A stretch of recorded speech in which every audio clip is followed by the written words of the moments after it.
There was this actor, Peter Ustinov. Uh-huh. Thanks. And he said he liked doing interviews because it allowed him to know what he was thinking. About a project. About anything. Yeah. How do you feel about being interviewed? You know what? It depends if I like the person, Okay, bro. which is where we're running into a problem already. Okay, we'll call it there then. No, I find that if I like who I'm being interviewed by, it goes easy. Yeah. When I was listening to the record of Fields, I think it's an incredible gift that you have, which is a lot of the songs on them feel like memory pieces or they're nostalgic, but you have this capacity to make something that is clearly a memory present tense. My question is how you do that. Yeah, I mean, I don't know how I do it. You know, because I teach some kids up in my old school in Liverpool. And that's like the first thing I say, I don't know how to do this, which is not very inspiring. But it is though as well, because it means that you're just doing it. Yeah.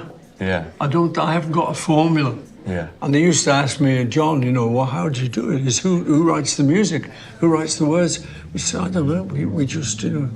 No, to me though, I think like any story or song you're gonna do, it's got to involve memory. With the Beatles, we always used to try and write something different. So if you listen to the Beatles stuff, there's never like an idea comes twice. You get yesterday, but then you don't get suddenly. Well, yeah, second verse. I mean, but the next record isn't. However, Tomorrow. yeah, you know. So yeah, no, we tried to make a different thing, and it really was. It's like, well, we did that last time. You know, let's do something different. How does it feel writing about, say, John and George now? It's nice because you're kind of revisiting them. So to write a song like Down South is just me going back and just remembering George when he was a little kid. You know, I used to just suggest we'll go hitchhiking. And so to remember that hitchhiking trip was just great. It's like seeing old snapshots. It was a good way to get to know you. And talk about maybe the song with Ringo. And Ringo. It's such There you go, man. when There's it a whole plays. other- Just the feeling of when you hear you both together. Once that song starts playing, I start smiling. So we did, I kind of wrote a song up that I thought would be good for Ringo. I did a guide vocal on it, sent it over to Ringo, and I said, would you sing on it? And it's called Home to Us. And, you know, it's about our early days. And even though where we lived wasn't great, you know, I was from council houses, we had a great time. Yeah. You know, because everyone's kind of having to find a way through it. And Ringo had like real bad peritonitis. Yeah. He's been struggling his whole life, you know, so he's not had it easy. Yeah.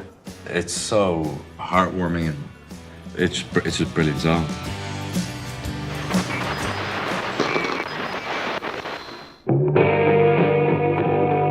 With Lost Horizon, there was a tape. Was it a tape? Was found, Yeah. or- There was a period when you were changing cassette tapes over to DAT. What's that? What's DAT? Exactly. I wasn't aware of that. What's that? Are we running out of film? It was the thing to do at the time. You know, you changed it all onto this new format. Anyway, the guy who built my home studio, my recording studio, called Eddie Klein, Yeah. who used to work at Abbey Road. One day he said, do you remember a song called Lost Horizon? I said, no. He said, well, it's quite good. And I've got the cassette of it. You should listen to it. So he played it for me. And what was great about it, it was complete. When was it from? When did you write it? a long time ago. Really? Yeah, I was on holiday and I'd written it and then just forgotten it. Begs the question of how many brilliant songs are just that you've written are just at the bottom of some cupboard somewhere. I don't think there's too many, but there might be one or two. Yeah, you know, you do go, oh, that was quite good. So with Salesman Saint, It feels like one of the first times that you've explicitly written about your parents or openly written about it. Like people will say Let It Be Yeah. is like Mother Mary, Yeah. your mum coming back, but that's a maybe more abstract, whereas this to me feels more like almost like more documentary. Yeah, I think it is, yeah. Yeah. I often remember that my mum and dad had me in World War II. Yeah. You know, and I've always known that growing up, but at a certain point you go, wow. So it's pretty much just fact. My father was a salesman, he was a cotton salesman. My mother was a nurse, midwife, but in the song she becomes a saint, which is kind of how I thought about it. yeah. So it just occurred to me that it'd be good to kind of put down some stuff about them carrying on through whatever they had to put up with, you know. Yeah. Hot tea and cigarettes. I love that one. There's the feeling of like an immensely difficult period in history, and for that kind of warmth to still be in the family unit is such a gift that they probably gave you and Mike. Yeah. You know, it's Really? huge. And not an easy thing to do. Yeah, really. And they didn't have to do anything, they'd just be themselves.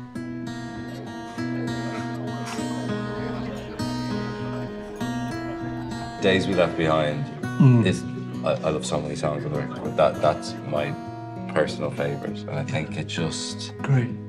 To me, it's not attempting to be melancholic or anything, but there's this kind of real feeling of pride and love about, I imagine, John and your life at that time, but also like, it's the warmth that I find that upsets me when I listen to it, which is so beautiful.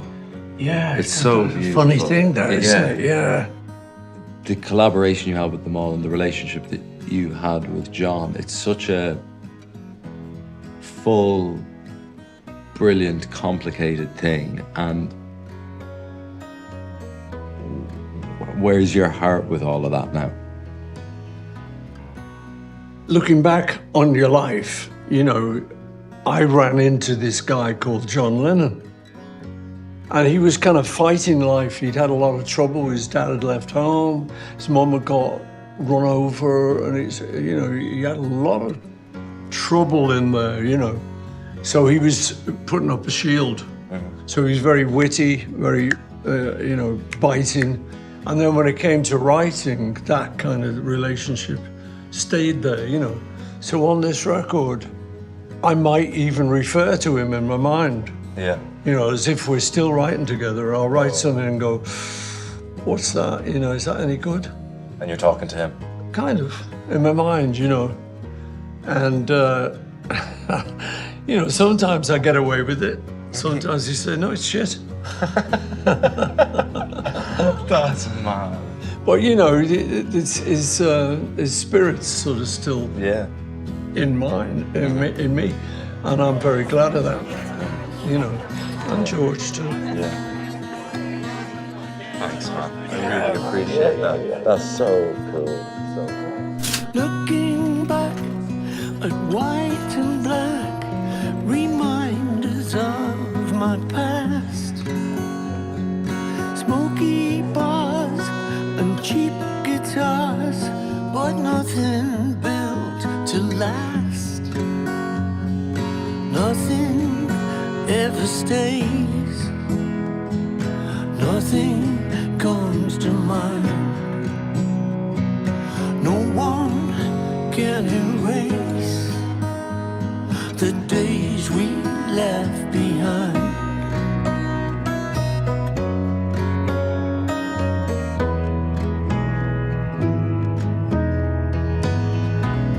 See the boys of Dungeon Lane along the Mersey shore. So